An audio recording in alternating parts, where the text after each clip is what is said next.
intéressant. Bonne chance. Sud Radio. Sud Radio. Parlons vrai. Parlons vrai. Sud Radio. Parlons vrai. C'est l'histoire de Sarah, qui a ouvert puis agrandi sa boutique de fleurs avec le soutien de Banque Populaire. C'est aussi l'histoire d'un million d'entrepreneurs partout en France, qui ont pu développer leur activité grâce à Banque Populaire. Être la première banque des entreprises, c'est soutenir ce qui dynamise nos régions. Parce que la plus belle des réussites, c'est celle qui rayonne. Banque Populaire, la réussite est en vous. Étude Kantar PME PMI 2023, 14 banques populaires, première banque des PME. Sud Radio, Berkoff dans tous ses états.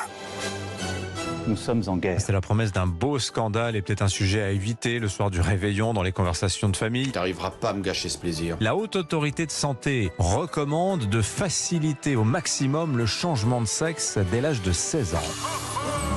Oui, il se peut qu'il y ait des personnes qui regrettent après. Même si vous essayez de le foutre en l'air. Quand vous voyez Monsieur Larcher qui vient nous expliquer À un moment, on ne peut pas, au nom de une ou deux personnes ou quelques personnes qui regrettent, que bon, ça serait bien qu'on bosse un peu plus parce que bon, à la limite, il va pas nous traiter de feignasses. empêcher véritablement une forme d'accession Mais pourquoi si à tôt ce que l'on est. Ça, c'est des messages qui sont plus audibles aujourd'hui. On ne veut plus les entendre. Pourquoi 16 ans Mais- Pourquoi pas 18 à 16 ans? Ce sont des enfants. Nous sommes en guerre.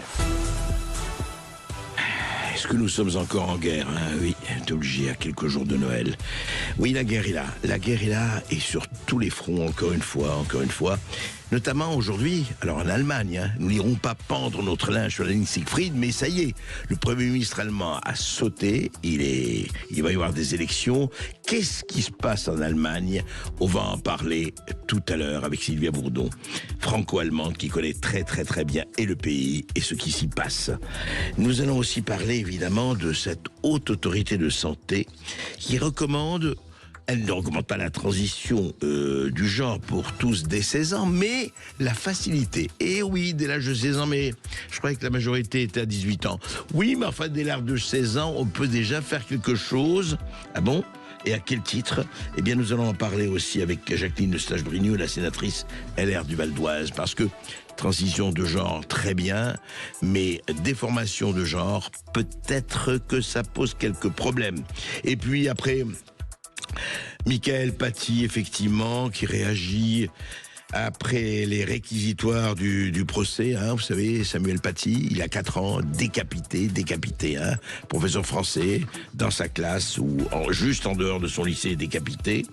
Nous allons en parler, et puis nous allons faire un bravo à Paul Watson, un bravo au Danemark, qui a libéré Paul Watson, vous savez, le défenseur des baleines, qui était depuis 6 mois emprisonné là-bas, en attendant son extradition vers le Japon. On va en parler, et puis on va parler de... Est-ce qu'on est vraiment déconnecté? Ces fameuses élites déconnectées, on en parle, qui ont fait sécession avec le peuple. Qu'est-ce qui se passe? On va en parler avec Guilhem Benessa. Et puis on va en parler avec Marie-Sophie. Vous verrez. Attachez vos ceintures, c'est parti et ça va vraiment tanguer. Français parle au français. Je n'aime pas la blanquette de veau. Je n'aime pas la blanquette de veau. Sud Radio, Berkoff dans tous ses états. Olaf Scholz, raus. Et oui, il n'y a pas que nous qui connaissons des crises gouvernementales. L'Allemagne, vous vous rappelez, on disait le pays le plus sûr de l'Europe, le pays le plus stable, le pays le plus solide de l'Europe. Eh bien, en ce moment, c'est pas vraiment le terme qu'on pourrait employer. Qu'est-ce qui se passe en Allemagne et comment ça va nous impacter? On en parle tout de suite. Sud Radio, Berkoff dans tous ses états. Le fait du jour.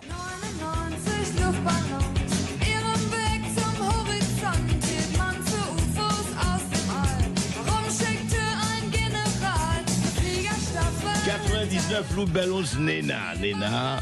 Bonjour Sylvia Bourdon. Bonjour Berkoff. Alors, Sylvia, vous êtes née à Cologne, vous connaissez très bien l'Allemagne, vous, évidemment, vous lisez l'allemand, vous êtes bilingue, vous êtes trilingue, anglais, français et allemand. Vous avez écrit pour plusieurs journaux, vous continuez d'écrire pour Résistance républicaine, vous avez écrit à Causeur, Boulevard Voltaire et d'autres. Mais alors, ce qu'on voudrait savoir, alors je rappelle très simplement que hier, Olaf Scholz a perdu la confiance du Bundestag, le Parlement allemand, et le vote de défiance a été massif. 395 394 voix pour, 207 contre et 116 abstentions. Donc, coalition tripartite, sociodémocrates, écologistes libéraux, a volé en éclats. Donc, voilà, il y a eu grosse polémique et tout ça. Et on s'attend, évidemment, on va avoir des élections, en principe, en février 2025, c'est-à-dire dans 2 mois. Et les partis qui sont en train de guetter, dans l'attente, c'est le extrême droite, le AFB, et le gauche, BSW, qui totalise, il faut le dire, 26% des intentions de vote. Alors, Sylvia, c'est assez rare en Allemagne ou pas, cette crise gouvernementale en France en ce moment, et on est en 3e République, sinon en 4e. En Allemagne, c'est quand même plus stable. Si on veut, en ce moment, c'est pas très stable. Je crois que c'est ce renversement de Scholz par la motion de censure a été ce qu'il y a eu de pire depuis que la République fédérale allemande existe, c'est-à-dire après la guerre. Ah oui. Et il y a déjà eu des motions de censure qui sont au nombre de 6 avec Olaf Scholz. Oui. En 1972, vous aviez eu une défiance contre Willy Brandt, SPD, parce que vous allez noter qu'il y a plus de défiance contre la SPD que contre la CDU. Oui. Ensuite, en 1982, en février, c'est Helmut Schmidt qui a dû faire face aussi à la En 19... On va peut-être pas toutes les énumérer, mais ce que vous dites, quand vous dites que c'est la pire en tant qu'une majorité très nette s'est dégagée contre Scholz, ou c'est la pire parce que ce que ça implique pour la politique allemande aujourd'hui? Pour tout, parce que c'est la première fois aussi que l'Allemagne est en récession, mais même pire, elle va être en stagnation bientôt. Et tout ça parce que les dirigeants ont pris de très mauvaises décisions avec les sanctions russes, alors qu'ils étaient dépendants de l'énergie russe, pour pas cher. Et aujourd'hui, ils se fournissent de la même énergie via les Indes jusqu'en Allemagne, ce qui leur coûte une fortune et ce qui fait que maintenant, il y a des licenciements massifs, que ce soit surtout chez les industriels de la chimie, qui sont extrêmement dépendants de l'énergie et qui délocalisent carrément. Alors moi, je peux vous dire, par exemple, j'ai ici devant moi, je vais vous le traduire, et c'est de la Chambre de commerce en Allemagne, fédérale. Oui. Alors, ils disent, selon les informations préliminaires de l'Office fédéral de la statistique, les exportations allemandes ont chuté de 2,8% en octobre 2024. Par rapport à septembre, corrigé du calendrier des variations saisonnières. Par rapport au même mois de l'année dernière, il y a également eu une diminution de 2,8%. Et alors, le responsable du commerce extérieur de la Chambre de commerce, M. von Trier, dit « Les signes d'une économie allemande orientée vers l'exportation sont mauvais. Il n'y aura pas de croissance des exportations cette année, etc. etc. » Bref, l'Allemagne est dans une très mauvaise situation, mais je dois quand même ajouter une chose, c'est que hier, quand j'ai observé les débats au Bundestag, j'étais scandalisée par l'intervention de Olaf Scholz, pour lequel tout allait bien. De toute façon, il va se représenter. Il promet que le ciel bleu sera éternel sous sa nouvelle chancellerie. Sous sa nouvelle chancellerie. Alors, qui votera verra, effectivement, on verra en février ou avant. Mais je voudrais vous demander, effectivement, aujourd'hui, je crois que le chômage, enfin, encore une fois, pendant des décennies, l'Allemagne, c'était le modèle à suivre. Et là, il y a des industries, on sait qu'à Volkswagen, on est en train de dégraisser très sec. On sait que BASF et compagnie vont peut-être partir pour les États-Unis. Il y a vraiment une crise même de l'industrie allemande qui était quand même le fleuron. Oui, justement, parce que c'est le fleuron, parce que l'Allemagne ne sait faire que ça, des machines-outils, des automobiles, des réfrigérateurs de grande qualité, de l'électroménager de très grande qualité. Et regardez même, les papiers toilettes, là, dégraissent un maximum parce qu'ils ne peuvent plus payer l'énergie. c'est une débandade. Et alors, le ministre de l'économie, quand même, vert, hein, Robert Habeck, alors lui, il a fait un culot monstre hier. Il était très agressif dans son discours et il veut continuer la politique qu'il mène. Il trouve que tout est formidable, mais aucun des interlocuteurs n'a parlé des Allemands, de leur souffrance, de l'inflation. Habeck a menti ouvertement hier devant le peuple allemand qui s'est fait contredire par le chef de la FDP, qui était lui ministre des Finances, que Scholz a viré, parce qu'il n'était pas d'accord sur la politique, sur la politique économique à mener avec Habeck. Bon, ça n'allait pas. Eh bien, Habeck a menti à l'Allemagne, à tous les Allemands, en disant qu'il n'y avait pas d'inflation, que l'industrie allait bien. Non mais attendez, c'était fou de voir ça. Je crois que tous les commentateurs allemands, y compris les plus adorateurs de Scholz, parce qu'il y en a, en conviennent. On réagit, oui. Et dites-moi, aujourd'hui, la population allemande, il y a effectivement, elle subit la crise de plein fouet, enfin, parce qu'on parle très peu, il faut le dire, et c'est pour ça que c'est une bonne occasion de parler de l'Allemagne. On parle paradoxalement très peu de l'Allemagne en France, sinon pour évoquer les gros chiffres. Mais comment vit aujourd'hui, je ne dis pas toute la population allemande, il ne faut pas généraliser, mais enfin, est-ce qu'une partie de la population allemande était vraiment en état de précarité ? Oui. Oui, bien sûr, parce qu'ils touchent le Hartz IV, c'est-à-dire c'est un peu les prestations sociales que nous avons ici et qui sont maintenant massives en Allemagne. Et pourquoi la AfD est en augmentation considérable. C'est le parti de droite extrême. Ah, c'est ça, qui est dirigé par Alice Weidel, qui est une femme de conviction, qui est diplômée comme c'est pas possible. Elle a fait les séjours en Chine, aux États-Unis. Enfin bref, c'est remarquable, il faut quand même le dire, même si elle est dite d'extrême droite. C'est-à-dire, cette femme de conviction va se présenter à la chancellerie. Et alors, qu'est-ce qui à votre avis, enfin, de ce qu'on sait, de ce que dit la presse et dans les opinions diverses, est-ce qu'on s'attend, parce que, par exemple, les positions de l'Allemagne vis-à-vis de la Russie, on connaît la position de Olaf Scholz, mais est-ce que vous avez parlé de la personne qui est l'un de ses rivaux, qui veut, lui, envoyer les Taurus, les armes Taurus, les missiles Taurus à l'Ukraine pour qu'il utilise contre la Russie, alors que Scholz avait été très prudent là-dessus, je crois. Alors Scholz, si vous voulez, c'était une pirouette électorale. Vous voyez bien que les deux femmes, Sarah Wagenknecht, qui a fondé son parti en début d'année, qui est plutôt à gauche, c'est ça. Vient de Die Linke, en effet. Alors elle plaide pour un rapprochement avec la Russie et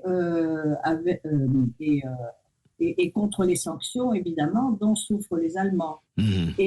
Et pour la paix en Ukraine, ça c'est clair et net, de la part de Sarah Wagenknecht. Même son mari, Oscar Lafontaine, le dit aussi. D'accord. Elle est guidée par son mari. Et Alice Weidel tenait la première, ce discours-là. Et vous voyez que les Allemands y adhéraient massivement. La preuve, dans les élections de Thüringen, de Brandenburg, c'est que la AfD casse la baraque, il faut le dire actuellement. Et on peut continuer comme ça si le gouvernement allemand ne change pas d'attitude. Donc il y a une partie du peuple allemand qui dit, écoutez, ça suffit les sanctions, on veut nous vivre autrement, c'est ça? Absolument. Alors il y a un danger, je crois en ce moment, qui est réel sur l'augmentation de la crise ukrainienne à travers la personnalité de Friedrich Merz, qui est le patron de la CDU. Les démocrates chrétiens, c'est ça? Les démocrates chrétiens, et ce sont des gens qui sont supposés d'être de droite, mais depuis Angela Merkel, je crois que ce côté droite a complètement disparu. Friedrich Merz s'est rendu il n'y a pas très longtemps, il y a quelques jours d'ailleurs seulement, en Ukraine. Il a rencontré Zelensky.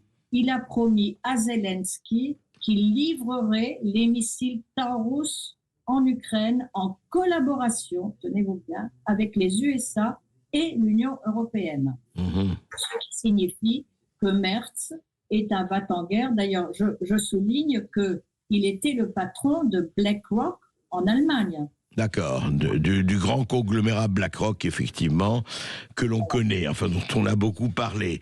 Donc effectivement, est-ce que tout ça risque de se précipiter, que dit la presse, avant l'inauguration, avant que Trump prenne réellement le pouvoir le 20 janvier 2025 ? Est-ce que les choses peuvent se précipiter à ce niveau ? Parce qu'il ne peut rien faire, en tout cas, puisque les élections allemandes seront en février 2025. Donc ce sera après l'élection et la prise de pouvoir de Trump. Oui, mais on ne le sait pas vraiment si les élections seront pour le 23 février. Elles pourraient peut-être se passer avant. C'est là où est le danger. Alors, parce que le résultat des élections a été présenté au président Steinmeier, qui est en train d'étudier la question. Et entre le mal de Merz et le moindre mal de Scholz, ça serait peut-être Scholz qui reviendrait au pouvoir. Actuellement, D'accord. Est très vaseux.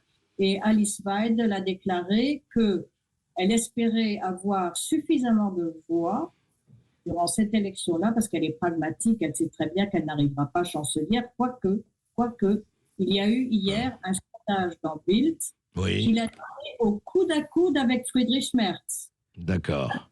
Alors ça... On va suivre absolument cela, c'est très intéressant ce qui se passe.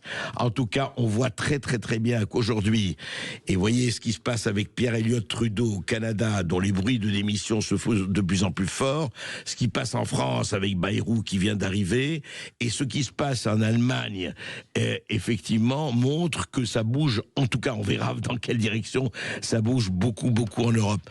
Merci Sylvia Bourdon, on en reparle bientôt avec vous, ça va être très intéressant à suivre.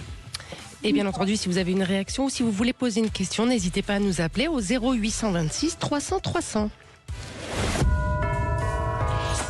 C'est Patrick Roger. Dans tous ses états.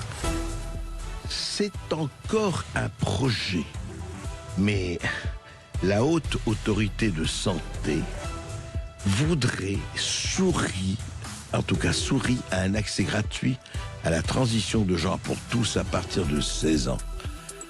À partir de 16 ans, transition de genre. Creusons un peu la chose. Sud Radio André Berkoff.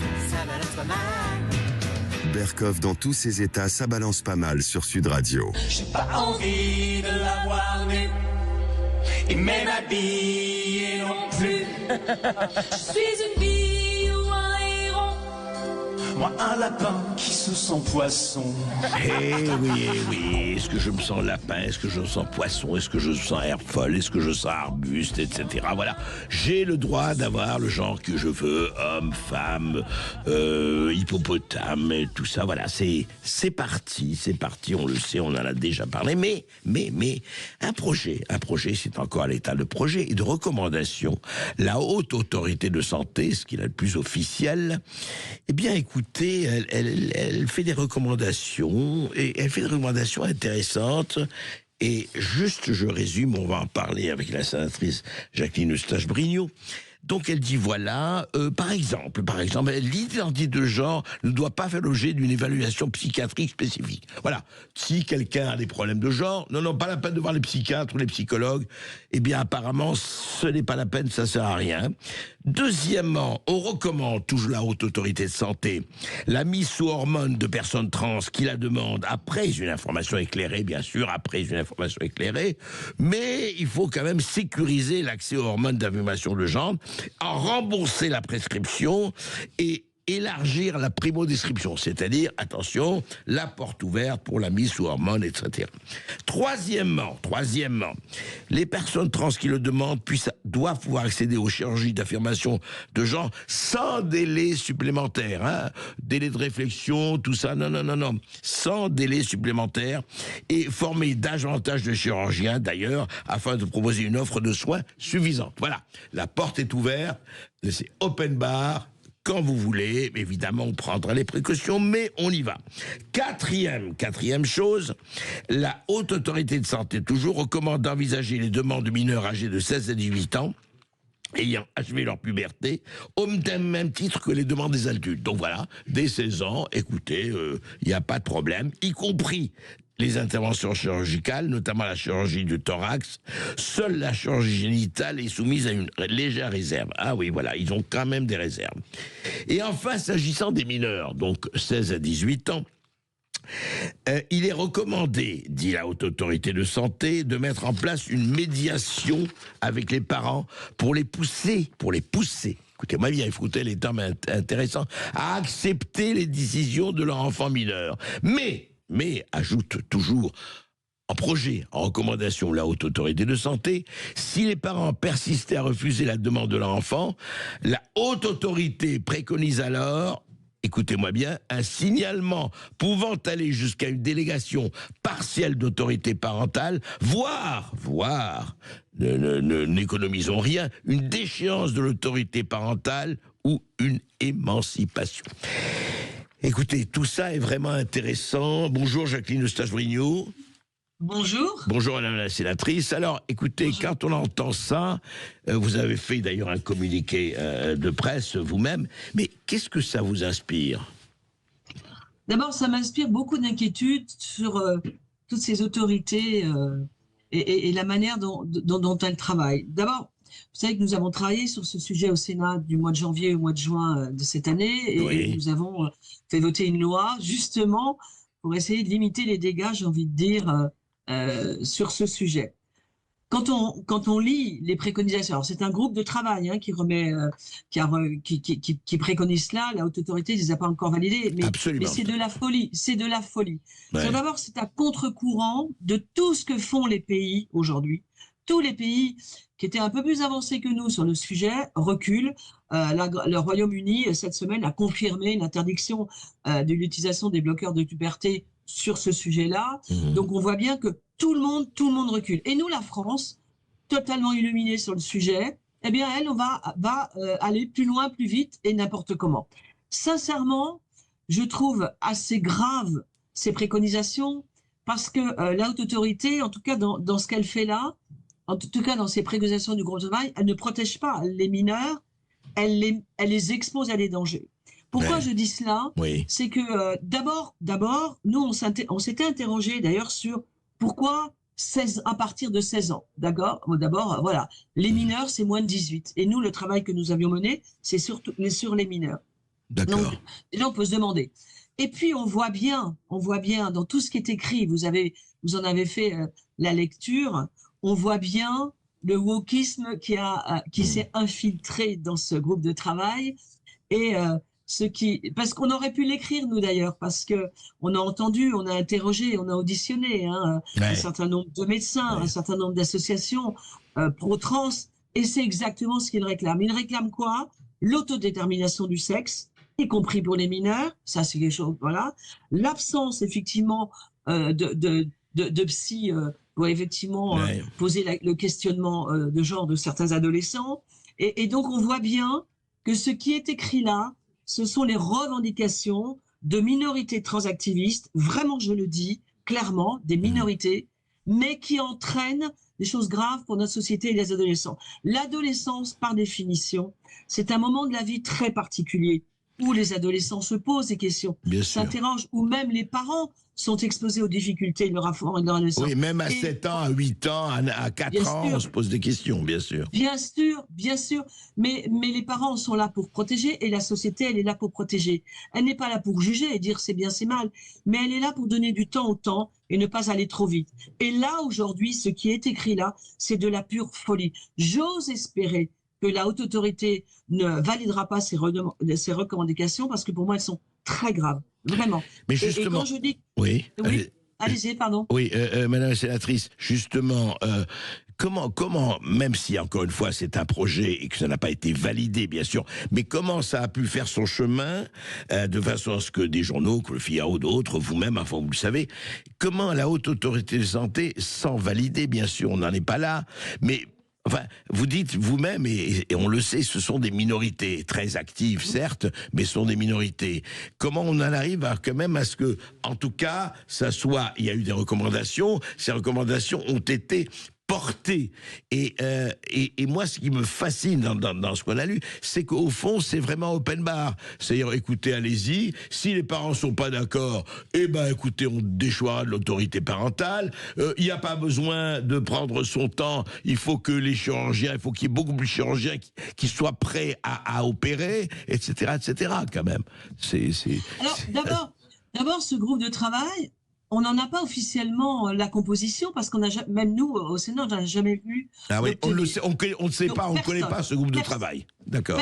Non. Donc je crains que dans ce groupe de travail, il y ait essentiellement des associations qu'on connaît, qui ont pignon sur rue, et des médecins qui sont relativement pro-trans, j'ai envie de dire. Donc je crains que dans ce groupe de travail, il n'y ait pas eu, à la limite, moitié de gens qui s'interrogent et qui se questionnent en disant « n'allons pas si vite », et puis moitié de gens qui trouvent que tout est normal et open bar, comme vous le dites. Donc déjà, la constitution du groupe de travail nous interroge, parce qu'on ne la connaît pas officiellement. Donc voilà. Mais parce que dans notre pays, depuis de nombreuses années, on a cette espèce de diktat des minorités auquel on laisse des places, parce qu'on le veut bien politiquement, et donc ils ont intégré toutes les institutions, les ministères, les hautes autorités, comme là. Et donc, cette voie-là, on lui donne une place qui, à mon avis et à mon sens, n'est pas la bonne. Il n'est pas question de remettre en cause les minorités qui sont dans notre pays, quelles qu'elles soient, sauf qu'elles doivent rester à leur place de minorité. Et une minorité n'impose pas à une majorité ce qu'elle pense et ce qu'elle veut. Voilà. Donc, on voit bien qu'aujourd'hui, on a toutes ces minorités, celles-ci comme d'autres, qui ont pris une place dans nos institutions. Et il serait grand temps qu'on les remette en cause. Oui, que vous dites, et pas seulement au domaine de la santé, dans beaucoup d'autres domaines, effectivement. Il y a beaucoup d'autres domaines, des minorités qu'on entend, avec cette culpabilisation permanente qu'on veut nous mettre dans notre cerveau, parce qu'on n'entend pas ces minorités. Et je pense que, d'ailleurs, vous savez, vous parliez tout à l'heure, j'ai pris en cours votre émission, vous parliez de Trump. Si Trump a été élu, c'est que ce sujet-là, ce sujet de société-là, il a été au cœur de la campagne et que les Américains ont dit stop à la folie. Alors en France, il faut dire stop à la folie aussi. Bien sûr. Merci beaucoup, Madame la sénatrice. Merci, on va suivre ça avec vous. Merci. Et on espère effectivement que tous les désespoirs ne seront pas permis. On verra bien. Tout à fait. Je l'espère aussi. Merci. Merci à vous. Et vous voulez réagir sur ce sujet, vous avez une question ou même un témoignage, vous pouvez nous appeler au 0826 300 300. Tout de suite, André revient avec une bonne nouvelle pour ses bravos. Je n'aime pas la blanquette de veau. Je n'aime pas la blanquette de veau. Sud Radio Berkov dans tous ses états. C'était le 16 octobre 2020. Un professeur de lycée en Île-de-France était décapité, carrément décapité, parce qu'il avait montré à ses élèves, conformément au programme et dans le cadre d'un cours sur la liberté d'expression, une caricature tirée de Charlie Hebdo. Qu'est-ce qui s'est passé? Eh bien, vous connaissez. Et 4 ans après, le compte-rendu d'audience, des réquisitions du parquet. On en parle tout de suite. Sud Radio Berkov dans tous ses états. Selon que vous serez puissant ou misérable, etc., etc.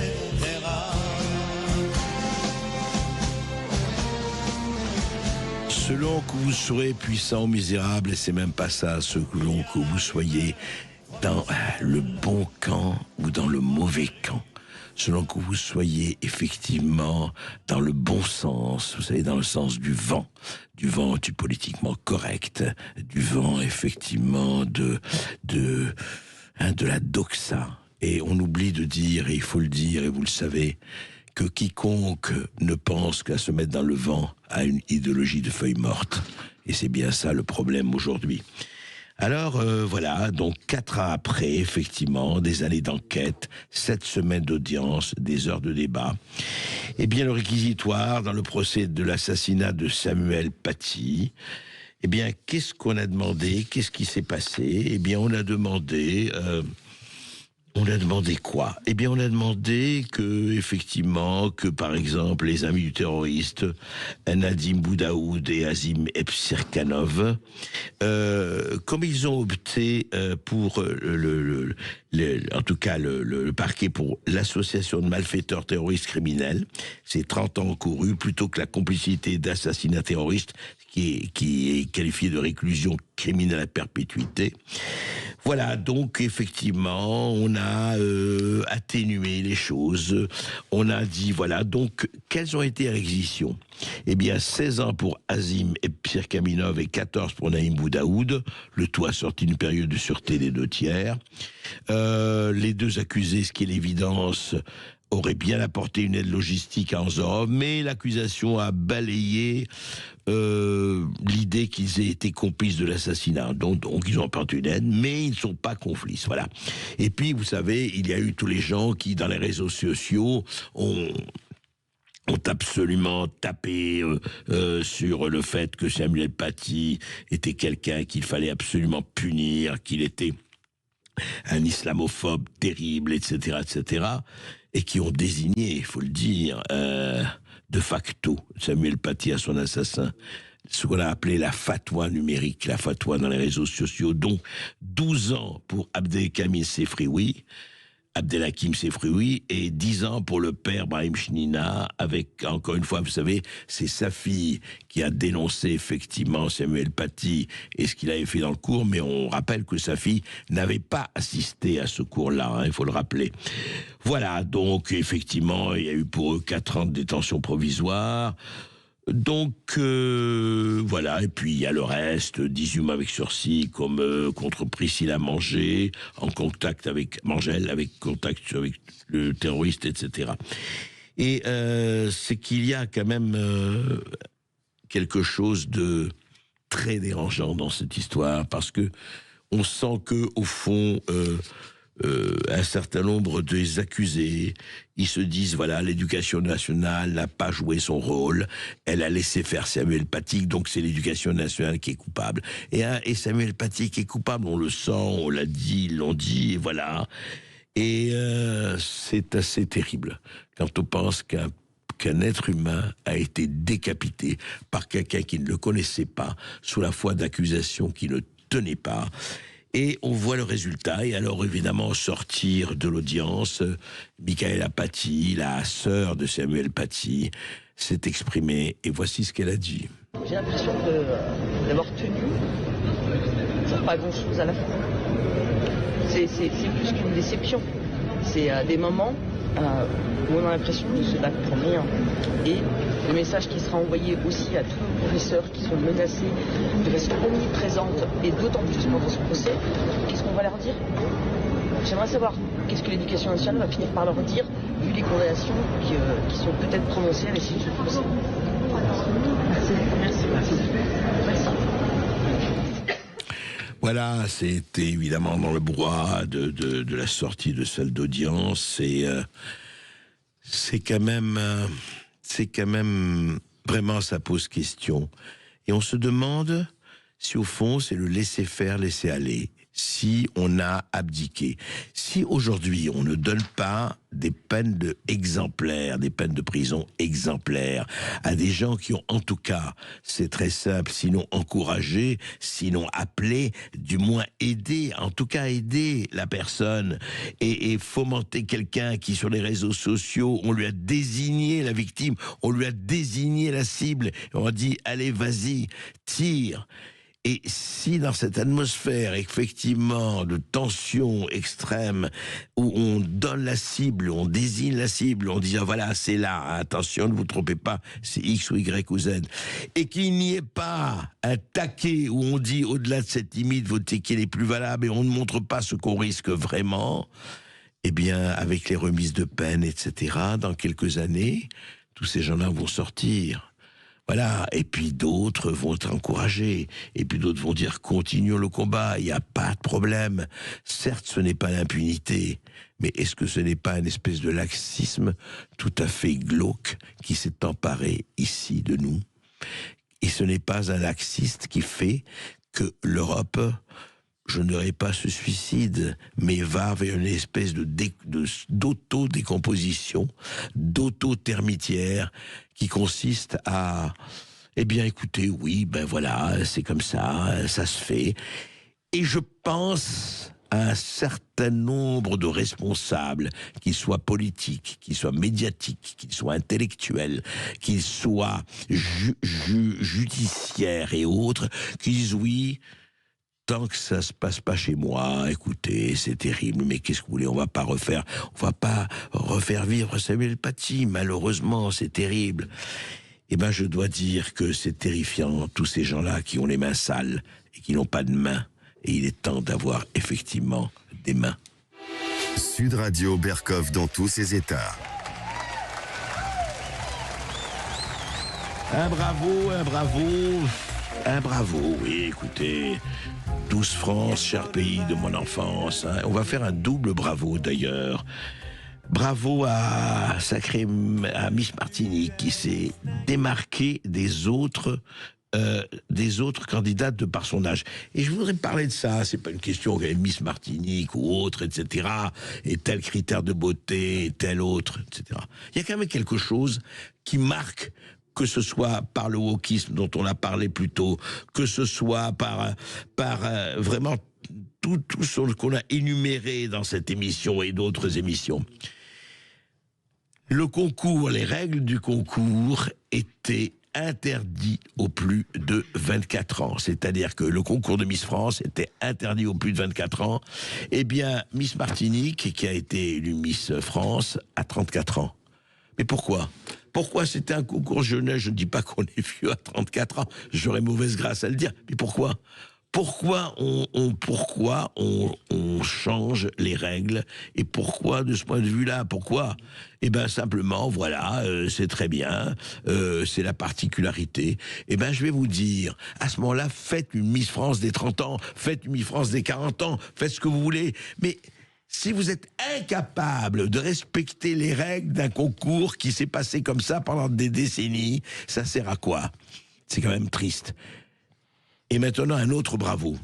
Un bravo des baleines. Sud Radio Berkov dans tous ses états. Eh bien, il a été libéré. Oui, il est sorti, il a été libéré.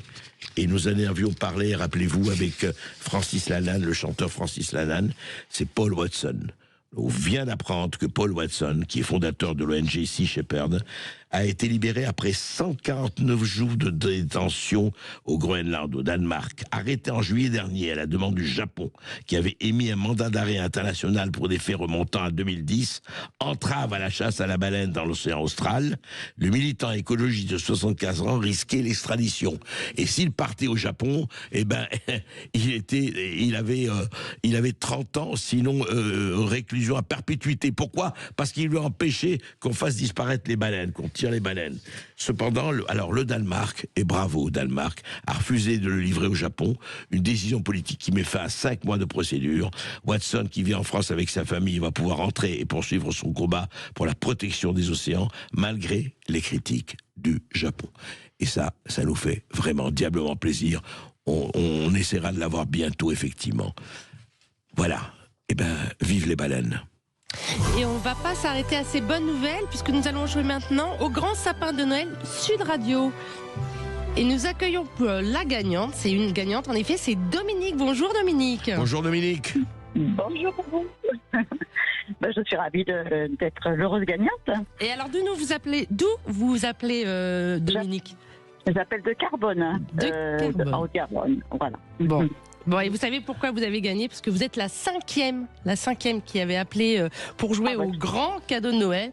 Donc, si ça vous va, on va découvrir maintenant ce que vous avez gagné. Ça vous va ? Oui, c'est beaucoup. Alors, Dominique, vous avez gagné une carte cadeau d'un montant de 200 € pour vous offrir des bracelets Le Vent à la française. Alors c'est une marque de bracelet mixte d'excellence 100% française, il faut le noter. Alors il y a des matières confectionnées main, garantie à vie, ajustables et personnalisables, des bracelets tendance disponibles dans plus de 1000 magasins et surtout sur le site la vente. Oula, je vais y arriver. Bon, enfin bref, vente à la télé française.com. Mais on vous enverra tout ça de toute façon. On va pas vous laisser. Dominique, vous êtes à Carbone, c'est ça? Oui, c'est ça, oui. Est-ce qu'à Carbone, on vous fait payer des taxes supplémentaires? Parce que c'est quand même Carbone. Est-ce qu'il vous impose un peu plus? Dites-moi, est-ce que vous arrivez à vous décarboner? Non, je veux juste savoir. En tout cas, écoutez, bravo, et on est heureux pour vous et que vous écoutiez Sud Radio. Oui, merci beaucoup. C'est vraiment bienvenu pour Noël. Exactement, c'est un Noël qui commence bien, Dominique. Ah, tout à fait. Je vous remercie vraiment infiniment. Eh ben, bravo, Dominique. Et puis pour les autres auditeurs, ne désespérez pas. Le grand sapin de Noël continue sur Sud Radio jusqu'au 27 septembre. Alors restez connectés sur Sud Radio toute la journée et doublez vos chances en vous connectant sur nos réseaux sociaux sur sudradio.fr. Décembre, Marie, décembre. Pourquoi j'ai dit quoi? Sud Radio. Sud Radio, Parlons vrai. Parlons vrai. Sud Radio Berkov dans tous ses états. Le face-à-face. Guylain Benessa, bonjour. Bonjour André Berkov. Alors on va parler de quelque chose, c'est amusant. On va parler du peuple. Alors c'est vrai qu'on vous dit, alors c'est intéressant, d'abord on vous dit mais non, il n'y a plus de peuple, effectivement, il n'y a plus de classe ouvrière, tout ça a été explosé. Il y en a qui disent non, le peuple est là, mais c'est leur peuple, c'est-à-dire le peuple qui vote, je parle des politiques qui votent pour leur étiquette à eux, pour leur cas à eux, alors là c'est le peuple. Et tous les autres, évidemment, ce n'est pas le peuple. Et puis, il y a ceux qui veulent dissoudre le peuple. Effectivement, le peuple, vous savez, c'est la fameuse phrase de grand dramaturge allemand Bertolt Brecht, qui disait que dans un pays, il y avait le peuple vraiment maugré contre le gouvernement, elle était de moins en moins content, ça nous dit quelque chose. Eh bien, le gouvernement excédé décida de changer de peuple, ou de le dissoudre. Alors, vous avez écrit, je rappelle, on vous a toujours reçu avec plaisir, vous avez écrit, vous êtes avocat, vous avez écrit « On marche sur la tête, la France, l'Union européenne et les mensonges » aux éditions d'Arthur, et puis « Comment faire taire le peuple ?» Alors, Guylain Benessa, on va peut-être faire l'inventaire. D'abord, où on en est du point de vue, effectivement, aujourd'hui, hein, on est en décembre 2024, un nouveau gouvernement vient d'arriver, il n'est pas encore formé, mais on s'y emploie. Certains disent qu'on est déjà en 4e République, on est retourné, effectivement, au bon vieux temps. Et puis, on voit le narratif un peu partout, qui se soit en France, en Allemagne, on en a parlé en début d'émission, qui aussi est en train de changer de gouvernement. On voit Russie-Ukraine, on voit Proche-Orient, on voit l'Amérique, effectivement, tout ça est en train de bouger à une allure quand même non négligeable, mais sur le fond, ces mensonges, cette Union européenne, avec Ursula von der Leyen à la tête de cette France, est-ce que depuis que vous avez écrit votre livre, est-ce que quelque chose a changé, quelque chose s'est accéléré ou pas? Comment vous le sentez? Écoutez, on s'est vu il y a quelques mois et je pense qu'en quelques mois, il y a des planètes qui s'alignent ou des cauchemars qui s'alignent pour certains. Mais je constate qu'a priori, le monde est toujours sur sa base, à première vue, mais que mine de rien, et là je vais à très gros traits, hein, mais entre le populisme d'un Donald Trump qui a quand même, alors là, envoyé, il a rebattu les cartes de façon monumentale. Évidemment, je constate qu'il y a quelques jours, on commence à se dire que Javier Milei fait du bon travail économique, je veux dire, dans une toute autre région que la nôtre. Il y a un discours ambiant, il y a une espèce de tonalité qui change un peu, et on se rend compte que les épouvantables font peut-être du bon travail. Oui. Et c'est peut-être là où c'est la première leçon de notre temps, je crois, et de cet automne, de cet hiver, c'est que les salauds sont pas si mal, peut-être. Ou en tout cas, la revanche des salauds, ça existe aussi. Les étiquetés salauds, exactement, fascistes, réactionnaires, etc., etc. Qu'on essaye de classer dans les étiquettes toutes faites, c'est-à-dire, on l'entend depuis si longtemps. Vous savez, je prends juste un exemple. En 2016, la fameuse phrase d'Hillary Clinton qui a été si commentée, le panier des déplorables. En 2016, quelques années plus tard, la même Hillary Clinton comparait le peuple de Trump à quelque chose de satanique, et disait qu'il fallait formellement le destituer. Ça veut dire qu'en fait, plus les années passent, plus la radicalité de la bien-pensance est forte. Et cette radicalité-là, à mon avis, aujourd'hui, elle commence à achoper un peu sur un mur très simple qui s'appelle le réel. Ce réel lui revient en pleine gueule, un peu comme la grenade dégoupillée d'Emmanuel Macron, vous vous rappelez, qui rêvait d'envoyer shooter les institutions grâce à sa grenade dégoupillée. Et en fait, je pense qu'il est en train de se prendre les pieds dans le tapis et de devoir composer avec une histoire qui le rattrape. Je pense que le vent de l'histoire est en train de rattraper toute une catégorie de politiques et que les mois et les années à venir vont être, je pense, un game changer, comme disent les jeunes, un changement fondamental sur tout un plan, et notamment le fameux populisme et la question du peuple, qui est la question centrale par la question démocratique. C'est à mon avis le grand chantier des 10 prochaines années. Je pense que le vent démocratique revient et il risque de shooter, de balayer, de souffler extrêmement fort. Oui, c'est vrai. Et rappelez-vous quand Joseph Biden traitait les électeurs de Trump d'ordures. Hein. Exactement. C'était la poubelle, quoi. Exactement. Et alors justement, je ne sais pas si vous l'avez vu, cette émission de BFM, Guilain Benessa. Il y avait une émission où il y avait des députés, il y avait des citoyens, des citoyennes, des gens de partout, des gens du peuple, comme on dit. Et puis, il y a une intervention qui a fait beaucoup de bruit. Simplement, elle venait de quelqu'un, qui est secrétaire de la fonction publique. Elle s'appelle Marie-Sophie. Et alors, on l'a entendue sur BFM. Écoutez. Constamment des taxes. Donc oui, si le pays en a vraiment besoin, je pense qu'on est tous prêts à faire des efforts. Mais on en fait tous et on ne peut plus en faire. À votre niveau, tous, voilà, donc, tous, merci. Quels efforts vous allez faire, d'accord? Parce que 3005 net, honnêtement, pour un député, je trouve que c'est pas énorme. Honnêtement, c'est pour le boulot que vous donnez, il n'y a pas de souci. Mais au bout d'un moment, comme disait monsieur, quand vous voyez monsieur Larcher, quand même, qui a plusieurs retraites, un très bon salaire, et qui vient nous expliquer que bon, ça serait bien qu'on bosse un peu plus, parce que bon, à la limite, il va pas nous traiter de feignasses. Ça, c'est des messages qui sont plus audibles aujourd'hui. On ne veut plus les entendre. Marie-Sophie, bonjour. Bonjour. Bonjour, merci d'être avec nous et avec Guilain Benessa, justement, dont je vous recommande les 2 livres. Hein. On marche sur la tête et comment faire taire le peuple. Alors, voilà, de temps en temps, effectivement, à la télévision ou ailleurs, ou à la radio, ou chez nous, il parle. Et vous avez parlé, je ne dis pas que vous représentez le peuple, mais ce que vous avez dit en secrétaire de fonction publique, ça a marqué. Pourquoi? Tout simplement parce que vous disiez le bon sens. Vous disiez des choses de bon sens. Et c'est sorti comment alors? Dites-moi. Je veux dire, quelle réaction vous avez eue après votre intervention? Écoutez, comme vous dites, j'ai juste dit quelque chose ce que je ressentais, ce que j'avais sur le cœur, ce que je dis quotidiennement quand je débat avec ma famille ou avec mes collègues ou même au coin d'un arrêt de bus avec les gens sur le marché. C'est vraiment ce que tout le monde pense. Il y a qu'à voir, moi j'ai TikTok qui est public. Ouais. J'ai eu multitude de commentaires, mais ma vidéo a fait plus de 240 000 vues où j'expliquais juste, parce que j'avais tellement de messages et de commentaires que je ne pouvais plus répondre. Ouais, et j'étais dépassée par la situation. C'est affolant, enfin. Et en fait, tout le monde me disait, mais en fait, tu as juste dit ce que tout le monde pense et merci d'avoir dit tout haut ce que tout le monde pense tout bas. Mmh. Et c'est vrai que c'est impressionnant parce qu'on se dit, ça paraît tellement évident.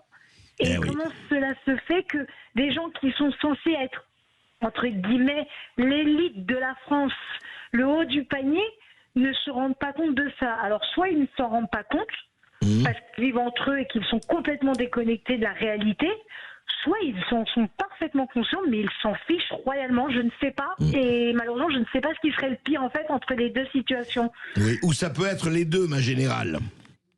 Oui, aussi, éventuellement, ce qui serait doublement problématique et dramatique pour le pays, je pense. Et alors justement, Marie-Sophie, et justement, vous en parlez avec Guilain Benessa, est-ce que pour vous, c'est quelque chose que vous sentez qu'en fait, il y a tout un monde qui est complètement éloigné, qui ne parle jamais, et parlons aussi des médias, hein, nous ne sommes pas en dehors de... vous pensez que le langage dominant, le langage dont on entend du matin au soir, le langage qui sort des politiques ou des médiatiques ou autres, ne correspond pas du tout à ce que vous et beaucoup d'autres vivez, et vos préoccupations, c'est ça, un peu ? Bien sûr, mais totalement. Après, je veux pas jouer la carte de tous pourris, l'entre-soi ou quoi. Bien mais sûr. effectivement, on constate, malheureusement, c'est ce que je disais, c'est la grande majorité. Voilà, ils n'ont jamais travaillé. Quand j'en vois là dans ma vidéo, où des fois j'ai des retours où on me dit Mélenchon a été enseignant. Moi, j'ai regardé sur Internet. Oui, enfin, il a été enseignant quoi, 3-4 ans. Et dans les années 70, mais que ce soit Mélenchon comme d'autres, il y a eu le débat il n'y a pas longtemps sur Jordan Bardella, Gabriel Attal, enfin, la grande majorité n'ont jamais travaillé de leur vie dans le public, en fait, dans la vie publique des citoyens lambda, en fait. Ils ne savent pas ce que c'est que de vivre avec 1500 €, ils ne savent pas ce que c'est que de galérer, de regarder son compte en banque tous les jours en se demandant où on en est, combien il nous reste, que se dire que bah tiens, il me reste encore 20 jours et il me reste à peine 150 €. Tout ça, ils n'en se rendent pas compte. Et malheureusement, on aurait pu penser qu'il y avait une évolution avec la Macronie, c'est-à-dire le sens où il y avait beaucoup de députés qui venaient de la vie civile, comme il disait. Ouais. Mais je pense malheureusement que, en fait, entre le salaire et ce que j'appelais moi les driviers, c'est-à-dire ne plus payer le train, ne plus payer l'avion, avoir un peu toutes les portes qui s'ouvrent à vous, voilà, tous ces avantages-là, les chauffeurs, machin, en fait, inévitablement, vous coupe de la réalité quand bien même vous travaillez à la base en tant qu'enseignant ou je sais pas, ou fonctionnaire ou même agriculteur.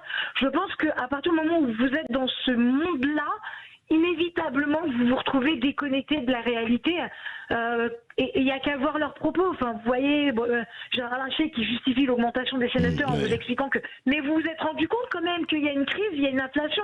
Non mais c'est indécent en fait de venir nous expliquer ça à nous alors que concrètement on n'a pas les mêmes salaires, les mêmes revenus et que nous à côté de ça on paye notre essence, on paye notre loyer, on paye nos transports, on paye tout. Et c'est vrai que c'est des discours qui sont plus entendables. Et c'est ça en fait, et il y a une réelle colère.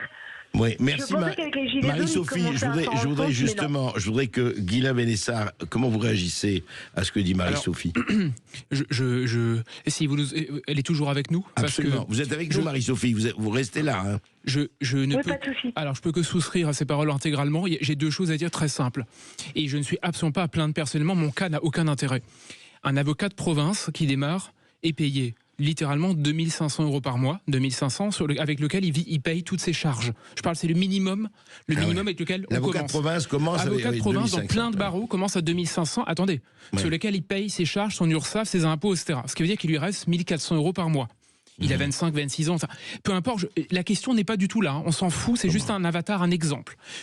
Première remarque. Et pourquoi je fais ça? Parce qu'il y a une deuxième remarque, madame dit, on l'a beaucoup entendu et je ne peux que comprendre qu'on l'a entendu, c'est qu'Emmanuel Macron et on va dire la Macronie et la nouvelle façon de faire la politique se sont vendus à l'époque en disant nous on vient de la société civile, on a travaillé, on sait ce que c'est, contrairement à tous les politiciens entre guillemets payés qui n'ont fait que ça toute leur vie.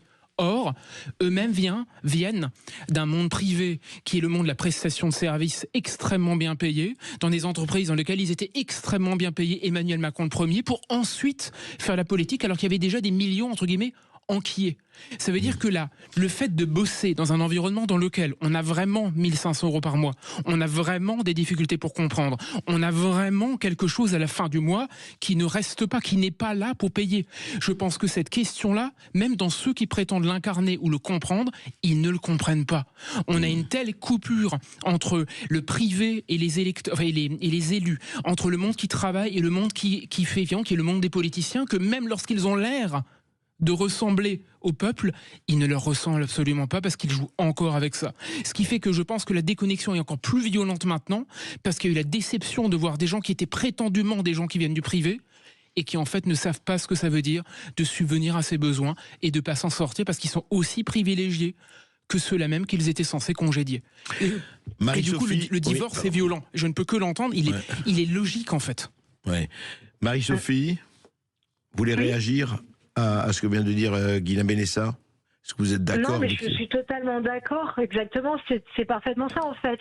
Et c'est tous ces discours en plus un peu moralisateurs ou alors où ils viennent nous expliquer mais qu'est-ce que veulent les Français? Mais vous savez, les Français ils veulent, mais ils ne savent pas en fait ce que veulent les Français parce qu'ils ne savent pas le quotidien des Français. En fait, on a l'impression qu'on vit dans deux mondes totalement différents qui ne se croisent jamais. Et en fait, c'est comme je disais, là, il y a une colère chez les gens parce qu'ils ne veulent plus entendre tout ça. Enfin, voilà, on nous demande constamment de faire des efforts. Comme je disais lors de mon intervention chez BFM, c'est-à-dire qu'on est prêt à faire des efforts parce qu'on voit que le pays est en difficulté. Le problème, c'est que comment voulez-vous pouvoir entendre et être prêt à faire des efforts quand les mêmes personnes qui vous demandent des efforts, eux, débordent de privilèges, mais en plus, et là, tout parti confondu, ont quand même eu le culot et bizarrement là de s'entendre pour voter à l'unanimité leur augmentation de 300 € par député. Enfin, ouais. C'est pas mal. Enfin, ça me paraît tellement lunaire que j'arrive même pas à réaliser que c'est possible et que ça s'est vraiment passé en fait. Et Marie-Sophie, juste un mot pour terminer. Et comment ils réagissaient face à vous, les députés? Ou est-ce qu'on réagit après? Ou ils hochaient de la tête? On les a vus opiner du bonnet, hocher la tête. C'était ça, quoi. Exactement, c'est ça. Oui, ils hochent la tête, ils sourient. Oui, vous voyez sur leur lèvre qu'ils disent « elle a raison », mais sans aucune prétention, aucune. Non, bien sûr. En même temps, qui pouvait dire le contraire? Qui pouvait me donner tort? Mais oui, bien sûr.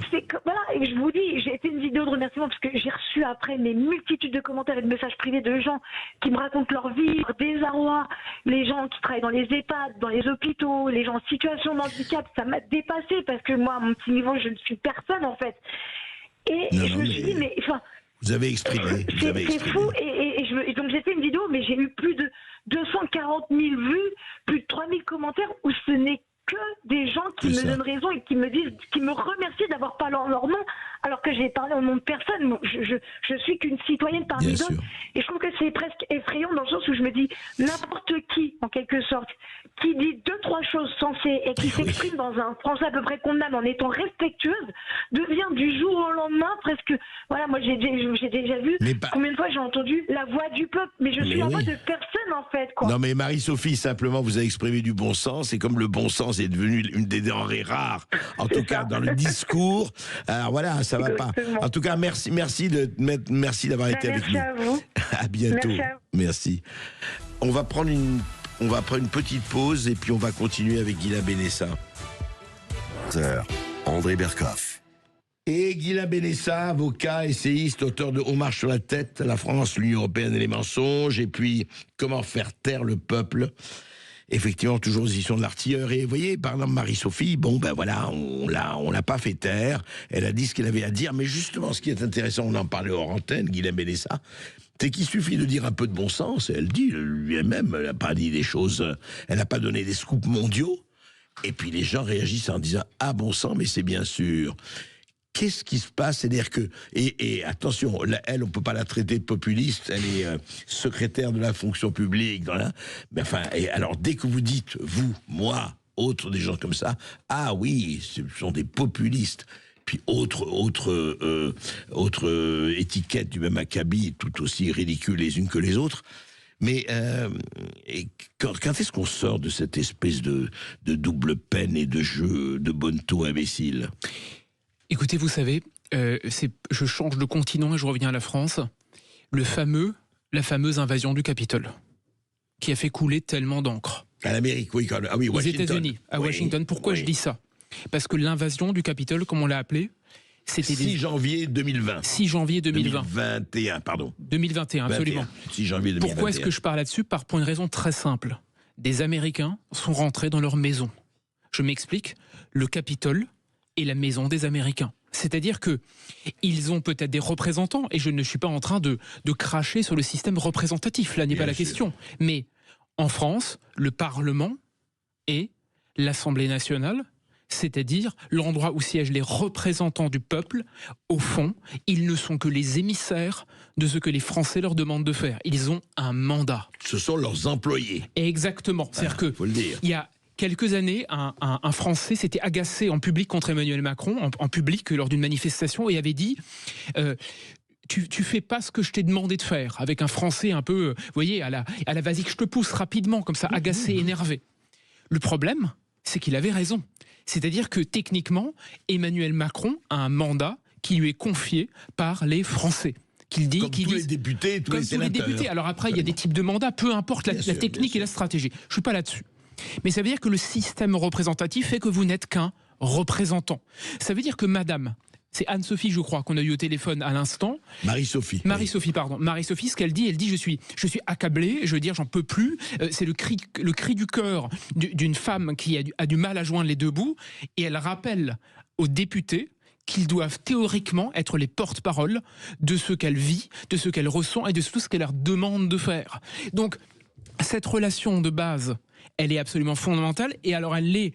Et vous allez voir, il faudrait que les Français, que les jeunes Français se voient rappeler ça à l'école dès leur plus jeune âge. Vous savez, c'est que il paraît que nous avons une constitution, en tout cas aux dernières nouvelles, qui est le parchemin fondamental. En plus, en ce moment, on en parle tout le temps avec les histoires de dissolution, etc. Lorsque la Constitution dit que le peuple, que la démocratie, c'est le gouvernement du peuple, par le peuple et pour le peuple. Lorsque la Constitution nous dit également que la souveraineté s'exerce par les représentants et par la voie du référendum. Tout à fait. Article 3 de la Constitution. Ça veut dire que les premiers articles les plus fondamentaux de la Constitution, sans lesquels il n'y a rien qui tient, font et rappellent et édictent que le peuple est tout. Ce qui veut dire, premièrement, que le peuple vient avant tout, et de deux, que c'est le peuple qui est le sujet de la Constitution.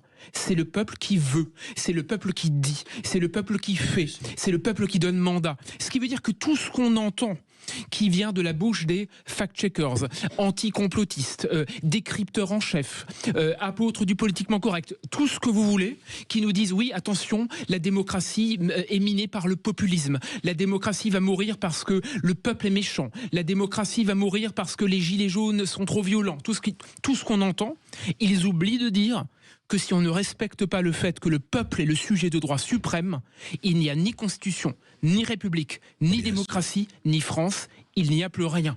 C'est ça que Anne-Sophie nous a rappelé tout à l'heure, je veux dire, avec ses mots, et c'est ce qui fait que le populisme en réalité est noble lorsqu'on rappelle qu'il est dans l'ADN même du fonctionnement politique. Tout à fait. Tout simplement. Et c'est du bon sens total, et c'est quelque chose d'ailleurs qui serait bon, et on voit très très bien ce qui se passe au Canada.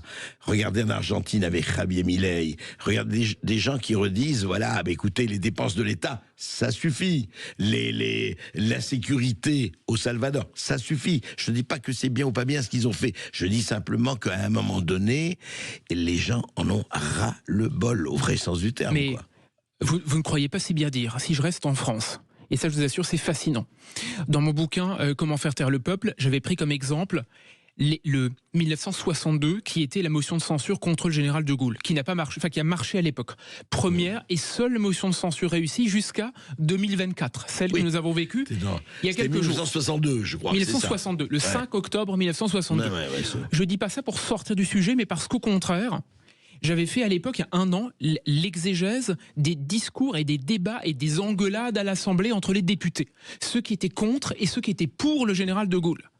Vous savez qu'à l'époque, à l'Assemblée nationale, le 5 octobre 1962, il y a d'un côté, on dirait aujourd'hui, les populistes, c'est-à-dire ceux qui disent clairement le président doit être élu par tous les Français, donc au suffrage universel direct, parce que ce sont des gens qui étaient du côté de la relation directe et qui considéraient que le peuple doit être consulté directement par le chef et par référendum.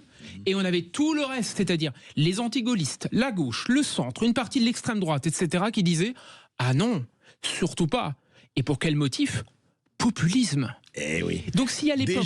Déjà. Exactement. Alors moi, quand j'ai vécu, là, il y a 2-3 semaines, la motion de censure, lorsque Marine Le Pen a appuyé sur le bouton de la motion de censure, lorsque tous ces débats ont tourné pendant 24 heures, lorsqu'on nous a dit on n'aura pas de budget, c'est le drame, on s'en remettra jamais, etc. Les discours qui ont perlé depuis des semaines sont les mêmes discours antipopulistes qu'on avait à l'époque. C'est-à-dire ne surtout pas consulter le peuple, faire la petite soupe dans leur petit coin, garder le pouvoir à l'Assemblée et ne pas s'en remettre à la vox populi. Dieu nous en préserve du peuple, surtout ne le consultez pas. Je crois que nous avons un auditeur, nous avons César qui nous appelle de Bayonne. Bonjour César. Oui, André Berkoff, vous m'entendez ? Oui, très bien, très bien. Alors d'abord, je vous souhaite de bonnes fêtes de fin d'année. Merci à vous aussi César, à vous aussi, absolument. Alors Alors, j'ai eu la chance de pouvoir entendre déjà Guilain Benassa la dernière fois qu'il est venu sur le plateau de Sud Radio. Donc, les étoiles sont peut-être alignées pour nous deux, je ne sais pas. Voilà. En tout cas, moi, ce qui m'impressionne, c'est que c'est pas tant le décalage entre les élites et le peuple par rapport au sujet d'aujourd'hui. Oui. C'est la corruption des élites et de nombreux médias. Parce que ce qui m'impressionne, c'est par exemple, je vous prends le Rassemblement national. Ils ont beau avoir fait des efforts depuis 40 ans pour essayer de se normaliser, de s'intégrer, d'être plus acceptable par rapport à Jean-Marie Le Pen. Et maintenant, aujourd'hui, c'est Marine Le Pen et Jordan Bardella. Et ben, aujourd'hui, même s'ils soutiennent les Juifs, même s'ils soutiennent de tout leur cœur les homosexuels, et ben, on continue. C'est ça que je voudrais faire remarquer. On continue à traiter ce parti de l'ERN de fascistes, de nazis, alors qu'ils soutiennent les Juifs. Donc, on est prêt en fait à mentir toute la journée, même sur des gens. Je veux dire, même Marine Le Pen, si demain on apprenait qu'elle passait tout son temps avec des gens de couleur de peau noire ou arabe, elle serait quand même traitée de raciste. Parce qu'en fait, j'ai compris qu'il y a tellement de corruption mais d'intérêt peut-être financier, qu'il y a des gens qui n'ont pas le droit d'être non racistes. Parce que sinon, on ne peut pas faire le barrage des castors au second tour, avec le Front républicain d'un côté et les fascistes de l'autre. Et comme au niveau du peuple, il y a beaucoup de gens qui ne s'intéressent pas à la politique, c'est ça le vrai sujet, et ben, il y a beaucoup de gens qui s'acharnent depuis peut-être des dizaines d'années à mettre les gens dans deux catégories. Vous avez les gens normaux, les verts, les mélenchonistes, les macronistes ou qui vous voulez. Les socialistes. Et puis vous avez les fachos. Et donc c'est ça que j'ai compris, comme il y a beaucoup de gens qui ne s'intéressent pas à la politique, on essaie de tout résumer en deux catégories. Il y a les fachos et les gens normaux. Voilà ce que je voulais dire. D'accord, il y a cet abrutissement des médias, voilà. Ouais, effectivement, non, il soulève deux points, César, intéressants, je trouve qu'il a mené ça. D'un côté, effectivement, il y a une grande partie du peuple qui ne s'intéresse pas à la politique, et qui donc gobe, comme on dit, un certain nombre de choses. Et puis alors, quel est votre avis par rapport à l'Assemblée nationale qui, quels que soient les efforts qu'ils font, seront toujours traités de extrême droite, de anti-républicains, etc. Mais j'ai l'impression que ça change, ça. Je ne sais pas ce que vous en pensez. Écoutez, c'est très simple. D'un côté, Marine Le Pen fait le travail, c'est-à-dire qu'elle a nettoyé les écuries d'Augias depuis longtemps. On sent quand même qu'il y a vraiment le RN. Je veux dire, il faut le dire clairement, le RN n'est pas un parti d'extrême droite. C'est une stupidité de dire ça. Alors après, on va m'expliquer que l'extrême droite, ça a changé aussi, mais peu importe, ce n'est pas un parti d'extrême droite. Ça ne l'est en tout cas plus. Ce n'est pas, honnêtement, c'est ni audible, ni rationnel de dire ça. Par contre, en même temps qu'on a nettoyé les écuries d'Augias, que Marine, j'ai failli dire, vous voyez, Emmanuel Macron, en même temps que Marine Le Pen a fait le travail, notre ministre de l'économie, pas le nouveau, on n'en a toujours pas. Donc le ministre de l'économie, le dernier en date du gouvernement de Michel Barnier. Ah oui. À peine nommé, a dit la chose suivante, les auditeurs le retrouveront. Marchand, je ne sais plus comment il s'appelle. Il a dit la chose suivante, il a dit le barrage républicain est un legs ou un héritage qui nous a été transmis.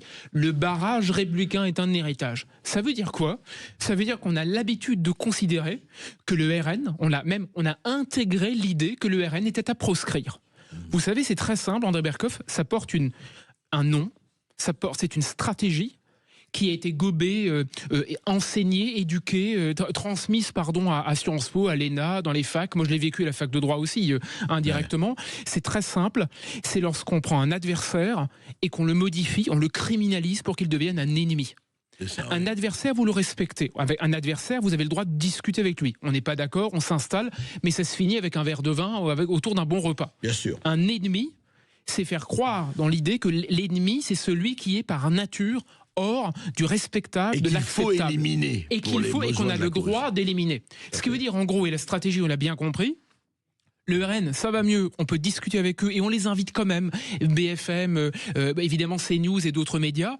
Mais alors, il suffit qu'on arrive à l'entre-deux-tours des présidentielles et on sort le mémorial de la Shoah, Oradour-sur-Glane et tout ce qu'on veut, et c'est terminé, le RN est de nouveau relégué aux années 30, au moment même où les Juifs de France... Cette stratégie continue à marcher, quoi. Je ne dis pas qu'elle va durer encore bien longtemps, mais je pense quand même que chaque fois qu'on attend à ce que tout le monde s'attende, à ce que le RN franchisse la marche, passe la dernière, on va dire, il y a quand même quelque chose qui renacle et qui résiste. Donc, est-ce que ça va durer encore longtemps? Je ne sais pas, mais regardez les législatives. D'un côté, Jordan Bardella était presque présenté comme Premier ministre à quelques jours, je veux dire, du second tour. Ouais. Et en même temps, je vais vous faire une petite confidence. Je sortais d'un plateau d'un de vos plateaux de télévision, je prends le train et je rentre chez moi à Strasbourg. Je ne sais pas si je prétends avoir les 2 pieds bien dans le sol constamment, mais ça me permet de vivre en province toute l'année, de venir à Paris de temps en temps. Je prends mon train et je vois les unes de journaux 3 jours avant le second tour. Et il y avait un mur de une, 15 journaux qui titraient, en gros, faites le travail, c'est-à-dire tout sauf le Rassemblement national. On a eu un second tour bloqué, on a eu des alliances incroyables, on a l'absence de majorité et résultat des courses, personne, et moi le premier, n'a plus compris grand-chose à ces espèces de folies, d'arrangements et de compromis qui ont donné lieu à ce que les Français veuillent un grand changement dans une élection avec une abstention mineure. Pour une fois dans l'histoire récente, on n'a pas eu beaucoup d'abstention, et au bout, on a François Bayrou, Premier ministre, 6 mois plus tard. C'est invraisemblable. Le second tour de la honte qui a vu les arrangements que même un, je ne sais pas, moi, un vendeur de je ne sais pas quoi n'aurait pas pu faire honte de faire, mais c'était même pas du deal, c'était de du magouillage entre ces 2 tours. C'était le 2e tour de la honte où enfin on le sait, où des macronistes ont voté pour des LFI, etc., et vice versa. François Hollande sauvé par les alliances, et Gérald Darmanin idem. Magnifique, magnifique. Voilà, écoutez, on va continuer à en parler après cette petite pause. Revenons quand même aux fondamentaux, et c'est pas facile. Hein. Sud Radio, Berkov dans tous ses états.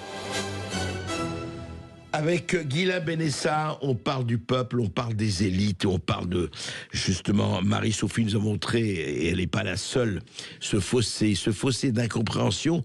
Et allez, soyons clairs, on a parlé de ce fossé de mauvaise foi aussi, hein, et d'hypocrisie. Tartuffe est en très très très bonne santé en ce moment, un peu partout, y compris chez nous. Nous avons, je crois, Chantal. Bonjour Chantal. Bonjour André, bonjour à votre invité. Bonjour. Alors, moi je suis toujours très très en colère parce que pour moi on a perdu la démocratie, la voix du peuple. Lors du traité de Lisbonne, où nous avons quand même un référendum. Oui. D'ailleurs, on s'est assis sur le référendum de 2005. Exactement. Et merci Sarkozy et Hollande, qui étaient à l'époque secrétaire du Parti Socialiste en 2008. Oui, bien sûr. Voilà. Chantal, revenons pas trop là-dessus, on le sait. Ensuite, parlons d'aujourd'hui. Ensuite, aujourd'hui, on nous parle de souveraineté. Je vois pas comment on peut l'avoir, puisque de toute façon, les directives de l'Union européenne nous empêchent quand même d'avoir notre souveraineté. Troisièmement, nous avons quand même des élus. Alors, moi, je ne suis pas d'accord. On dit oui, les élus, enfin, les députés, lors des législatives, ils ont joué leur magouille. Mais c'est quand même les Français qui ont joué le jeu de la magouille. Donc, à un moment donné, il faut quand même arrêter de se plaindre. Hein, parce que moi, personne ne me fera dire oui, alors je me mets d'accord avec les macronistes, LFI a fait quand même repasser Madame Borne et tout ça. Donc les gens, ils sont complètement, ce sont des amnésiques volontaires. Hein. Donc le peuple a une grande responsabilité de ce qu'on a aujourd'hui. On n'a que ce que l'on mérite. Parce qu'à un moment donné, on a choisi de faire ce barrage de Castor qui ne ressemblait à rien. Enfin, les Français sont allés voter pour ce barrage. Ouais. Donc, à un moment donné, je veux dire, il faut arrêter de se plaindre. Quant aux dettes, hein, comme parlait Marie-Sophie Latat, elle dit oui, nous on veut faire des efforts, mais les autres aussi. Moi, je n'ai plus envie de faire d'efforts du tout. C'est eux qui nous ont endettés, c'est à eux de rembourser. Il y a 1214 agences nationales qui ne servent à rien. Donc déjà, on n'a qu'à les enlever. Il y a trop de députés, il y a trop de sénateurs, il y a trop d'élus. Je veux dire, on passe notre temps les communautés de communes, enfin, je veux dire, c'est le millefeuille en permanence. Les avantages qu'ils ont, ils ont les appartements de fonction, les meubles qui peuvent changer. Moi, vous me mettez au gouvernement, André, les 60 milliards, je vous les trouve. Il y a les fraudes fiscales, les fraudes sociales, et on va encore nous demander à nous, je suis en colère, excusez-moi, on va encore nous demander à nous de faire des efforts. Ras le bol. Et les Français, ils ont qu'un peu se bouger, ils ne sont pas obligés de suivre toute cette idéologie qui est donnée par cette propagande médiatique. Et je voudrais vraiment vous remercier pour tout le travail que vous faites. Et d'autres médias alternatifs qui font aussi un gros travail. Non mais on est d'accord. Alors moi je crois que Chantal, vous soulevez quand même de vraies questions, Guylain Benessa, parce que le peuple c'est vrai, mais il ne faut pas non plus flatter démagogiquement le peuple, je ne dis pas que vous le faites et je ne dis pas que je le fais, mais quand même ils sont allés voter au second tour. Et c'est vrai que franchement, les Français ne sont pas spécialement des imbéciles. Pourquoi suivent-ils quand par exemple un macroniste fait voter un LFI? Pourquoi? Alors, où ils sont d'accord, et alors très très bien, et ben le résultat, c'est celui qu'on connaît et tout va bien puisque c'est dans la majorité des Français, ou un LFiste qui vote pour un macroniste, etc., ou d'autres, enfin peu importe, ou un Rassemblement national qui vote je ne sais pas comment. Il y a deux problèmes, et puis c'est vrai aussi, j'aimerais qu'on parle là-dessus, quand Chantal dit, écoutez, moi j'en ai marre, qu'on commence à tailler vraiment dans les dépenses de l'État, et tailler vraiment au Karcher ou à la hache ou comme on veut, et qu'on dégraisse vraiment le mammouth, ce qui n'a jamais été fait depuis 50 ans, est-ce qu'elle n'a pas raison ? Alors, vous savez, en l'écoutant, madame, je pense à une phrase très simple, que je n'ai pas en tête exactement, mais vous savez, Hannah Arendt disait que lorsqu'on ment au peuple, lorsqu'il ne peut plus distinguer le vrai du faux, un peuple comme cela, on en fait ce qu'on veut. Et c'est ce qu'on fait depuis longtemps. Alors reprocher au peuple, j'entends que, évidemment, on peut dire qu'ils se sont fait avoir par les mots d'ordre, qu'ils tombent dans le panneau des slogans, alors que les politiques leur mentent, qu'ils sont tombés dans le panneau des magouilles. Je veux bien, c'est vrai.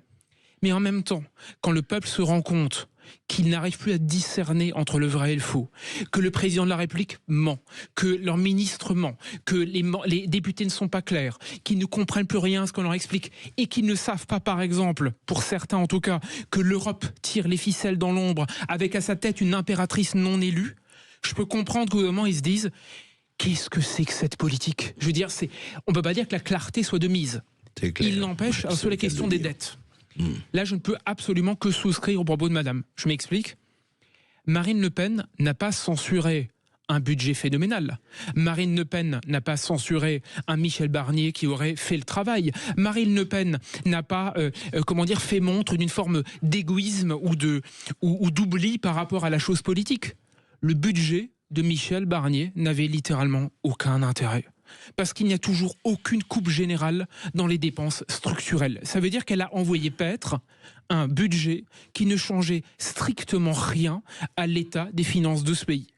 Là, il y a un vrai problème. Parce qu'à la limite, on aurait pu reprocher aux méchants populistes d'extrême droite, selon l'étiquette, d'avoir cassé l'Assemblée et d'avoir cassé l'Assemblée pour un jeu, voyez, purement politique. Oui, pour un jeu politique. Mais en l'occurrence, ça ne change rien à l'affaire puisque droite-gauche confondue, personne ne s'attelle à cette question depuis 40 ans. Pour des raisons multiples. L'Europe, les critères de stabilité, les dépenses structurelles et n'oublions pas le nombre de camemberts, de fromages qui doit faire que les gens, en gros, travaillent pas et gagnent beaucoup d'argent. Voilà. À mon avis, tout ça, je ne dis pas... Ça nourrit une partie des Français. Mais vous savez, moi, je ne pense pas que ce soit qu'une affaire de corruption. Je ne crois pas. Je pense que c'est plus insidieux que cela. Lorsque vous vivez de façon si éloignée de la réalité concrète, lorsque finalement vous vous imaginez qu'un billet de train c'est pas cher, qu'un billet d'avion que c'est pas cher, que finalement on vous paye votre billet d'avion et que, comme disait Raphaël Glucksmann, homme de gauche, bien pensant, etc., il est mieux à New York qu'en Picardie. Au bout d'un moment, je pense que c'est pas une question de corruption, c'est que finalement, vous n'avez aucune idée de ce que signifie payer une facture. Vous n'avez aucune idée de ce que ça veut dire de vous démerder à la fin du mois. Ça veut dire que ça, pour moi, et c'est là le fond de l'affaire politique, nous sommes partis il y a 60 ans avec des gens qui étaient incarnés. Il suffit d'aller à Colombey, les deux églises, et de voir où habiter. Et qui avait le sens du collectif. De la nation. Vous savez quoi, de ce qu'on appelait à l'époque le bien commun ou l'intérêt général. Aujourd'hui, vous avez des intérêts particuliers défendus par des gens qui sont complètement à l'écart de ce que signifie la France. Donc, Emmanuel Macron n'est que la queue de comète d'un système qui est en déréliction, pour moi, depuis les années 70. Ça, c'est une autre histoire, on en reparlera peut-être une autre fois, mais on s'aperçoit que dès les années 70 jusqu'à 2024, l'objectif a été par palier de congédier le peuple, d'incarner un entre-soi, de le morceler fragmenter. Sur trajectoire de pouvoir des juges, de victoire de l'Europe, de victoire des minorités, et au bout de cette espèce d'échantillonnage qui fait qu'on dit il n'y a pas de peuple parce qu'il n'y a que des intérêts fragmentés, et au fond, monsieur et madame tout le monde, on n'en a plus rien ou pas grand-chose à cirer, si ce n'est à 2 semaines des élections. Voilà, à ce moment-là, on les retrouve. On va en parler tout de suite après cette toute petite pause. Et bien entendu, si vous voulez continuer à réagir ou poser une question, vous pouvez nous appeler au 0826 300 300. Berkov dans tous ses états revient tout de suite. Sud Radio, votre attention. Sud Radio, Berkov dans tous ses états. Et nous avons Michael de Perpignan qui nous appelle. Bonjour Michael. Oui, bonjour André Berkov, merci de me donner la parole. Alors je voulais faire une remarque à Guilain Benessa que j'écoute souvent, qui est vraiment très très profond, très intéressant. C'est que quand il explique que c'est le non-respect de notre Constitution en termes de hiérarchie des normes qui conduit à l'abandon de la démocratie, je pense qu'il y a un problème encore plus profond, c'est qu'aujourd'hui on en est arrivé au non-respect des droits de l'homme et du citoyen de la déclaration de 1789, vous voyez. C'est-à-dire que même la liberté d'expression, la propriété, la sûreté, tous ces droits naturels fondamentaux qui sont proclamés dans la déclaration des droits de l'homme, eh bien, ne sont plus respectés au nom de la bonne gouvernance. Vous voyez, j'ai essayé d'écrire un petit bouquin là-dessus et je me rends compte que c'est ça qui nous détruit. La bonne gouvernance mondiale détruit les droits du citoyen. Et qu'en pense Guilain Benessa ? Écoutez, je suis tout à fait d'accord avec vous. C'est-à-dire qu'en fait, on a retourné un ensemble de droits historiques contre nous. On les a retournés. Vous savez, c'est là. Aujourd'hui, beaucoup de gens le disent, mais c'est tout à fait juste. C'est la neuve langue orwellienne. La gouvernance a remplacé le gouvernement. Les droits sont devenus des interdictions. Et en fait, on a petit à petit modifié notre trajectoire au point que nous prenions pour rationnel des situations dans lesquelles la démocratie n'est plus démocratique. C'est fascinant. Je prends un exemple extrêmement simple. Un exemple extrêmement simple. Vous avez globalement aujourd'hui, tout le monde nous dit que la démocratie, c'est l'état de droit. C'est-à-dire que la démocratie doit prendre en compte le gouvernement des juges qui nous disent on n'a pas le droit de faire ci, on n'a pas le droit de faire ça. Vous voyez, parce que les juges ont plus raison entre guillemets que le peuple. Et moi, je réponds toujours la même chose. C'est on ne peut pas en même temps considérer que dans le mot démocratie, il y a le mot démos, qui est le mot fondamental de cela, ou alors qu'on a basculé dans un gouvernement des juges où la parole des sachants et des experts vaut plus que la parole du démos. Je veux dire, il n'y a pas besoin d'avoir fait un troisième cycle pour le comprendre. Or, dans la vie de tous les jours, ça signifie que le retournement s'est si bien fait que on en est venu à trouver logique de ne plus être consulté ni par référendum, ni par délibération populaire, en pensant par exemple que la démocratie participative était un critère de remplacement. Ça veut dire que tout ce qui permet théoriquement que le système marche droit soit a disparu, soit s'est retourné contre ce système originel. Résultat des courses, on n'a plus la parole, il n'y a plus de référendum, la démocratie est en lambeaux, et quoi qu'il en soit, pourtant, le système est perpétué parce qu'on nous dit on ne peut pas le modifier, attention, populisme.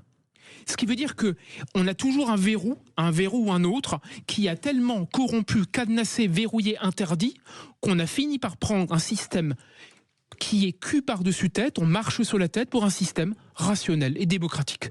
Et c'est là où je disais tout à l'heure, après le peuple est facile à duper, entre guillemets, parce que c'est un poison lent, insidieux, qui rentre dans les têtes petit à petit et qui fait qu'au bout d'un moment, le peuple va se dresser, à mon sens, violemment. Ça finira mal, cette histoire, j'en suis persuadé. Je ne suis pas du tout le seul à le dire. Parce que le peuple regarde avec ses petites jumelles un building, vous savez, à 42, à 60, à 120 étages. Et il se dit, mais qu'est-ce qui se passe à ce 120e étage? Je ne comprends plus rien du tout. Moi, avec mes petites jumelles, l'homme de la rue, tout simplement. Nous avons, je crois, Thierry qui nous appelle. Bonjour Thierry. Est-ce que Thierry est là ou pas? Sinon. Oui, bonjour, c'est Thierry. Thierry, on vous entend là. Bonjour. Oui, mais merci de prendre mon appel. En fait, j'ai pris l'émission en cours et je vous remercie d'abord pour vos émissions, Monsieur Berkov, qui nous permet de nous élever chacun et d'être un petit peu plus intelligent. Merci, merci à vous. C'est ce qu'on essaie de faire. Je voulais surtout voir ce que votre invité en pensait. Moi, je suis convaincu que intrinsèquement, l'élite est formatée aujourd'hui pour considérer que le peuple n'a plus droit à la parole parce que le peuple, par définition, par rapport à l'élite, il est imbécile. Il n'est pas capable de prendre les bonnes décisions. Donc, sous ce couvert de supériorité, le peuple sera de moins en moins écouté, de moins en moins représenté. Et regardez ce qui se passe aujourd'hui avec les dénis de démocratie qui sont constants. Le dernier en cours est ce qui se passe à l'Assemblée nationale. Mais bien avant le Maastricht et le refus du peuple français à adhérer à ce système-là, on y a tiré un trait, on s'est assis dessus. Est-ce que vraiment on en est au stade où effectivement on se dit on va faire comme si le peuple n'existait pas? Peut-être pas, on a quand même besoin de lui pour les élections, comme on dit, mais autrement. Je pense qu'on peut doucettement craindre la mort définitive, le dernier clou dans le cercueil. Alors, formellement, je ne dis pas. Il y a toujours des élections, le rituel dure, il y a quelque chose, mais sans maintenant débusquer et reprendre, vous savez, tous les récents scrutins complètement dingues qu'on a connus, je veux dire, la folie des législatives, tout ça, peu importe. La situation que décrit monsieur est, à mon avis, très juste, l'état des lieux est simple et juste. Je crois que, premier point, je pense qu'il y a une dénaturation des élites par le jeu d'une formation mal faite. Je m'explique. Je prends un exemple que tout le monde va comprendre. Théoriquement, je le disais tout à l'heure, la démocratie relève du gouvernement du peuple par le peuple et pour le peuple qui tranche le sujet. Aujourd'hui, nous avons concrètement Laurent Fabius, président du Conseil constitutionnel, qui nous explique à mots à peine couverts, environ toutes les 4 matins, que si demain il y a un référendum sur des questions qui fâchent comme l'immigration, il va, en gros, rayer la question. C'est-à-dire interdire que la question soit posée. Ce qui veut dire qu'on a d'un côté... Alors que c'est en principe un contre-pouvoir, le Conseil constitutionnel. Le contre-pouvoir est devenu le pouvoir, tout simplement. Ouais. Ce qui veut dire qu'un homme non élu, choisi par... on va dire un cénacle de politique, je ne rentre pas dans le détail, qui n'a aucune légitimité populaire, dit le peuple, je lui ai interdit de prendre la parole. Mais le plus pervers... Alors ça, c'est la première chose. Mais deuxième chose, et j'en reviens à ce que j'ai essayé d'expliquer, le plus pervers n'est même pas cela. Le plus pervers, c'est que les élites l'ayant appris en considérant ça rationnel, je pense qu'elles finissent par le croire. Je crois qu'au bout... Emmanuel Macron, il n'est pas le seul. Vraiment, là, je disais, il a la queue de comète. Je pense qu'on a des politiques qui pensent légitimement presque, vous voyez, le mot légitime est presque une insulte, mais ils pensent légitimement que finalement, le monde fonctionne comme ça parce que, finalement, on l'a fait fonctionner comme ça. Donc on l'apprend, on le reproduit, on en a l'habitude. C'est presque la reproduction terrestre du droit divin.